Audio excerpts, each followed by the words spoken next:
Hello everyone, today I'm going to show you how to cancel your premium subscription on Revolut.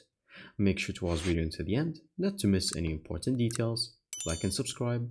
And in case you haven't signed up to Revolut yet, you can find our link in the description for referral code and you will get a bonus once you do so from that. Now, all you have to do is open your Revolut and then from here go to the top left section where you can see the icon profile. Then from here, you're going to go to the premium or the plus button that's going to be on the left side. And then from here, it's going to show you here either plus or premium. They all deal the exact same way. And you can see the benefits below. Simply click on Save Plans. And so if you were on premium, then all you have to do is go back either plus or go back to standard. And once you go here, going to click on downgrade to standard. And then from here, proceed with downgrade. And then you're going to continue downgrade, and then that's all. And then from here, proceed to the downgrade, and then you can give whatever reason that you are leaving.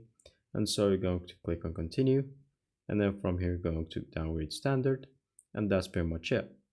And now you have been downgraded to the normal version. Thank you guys for watching. See you next time. Bye bye.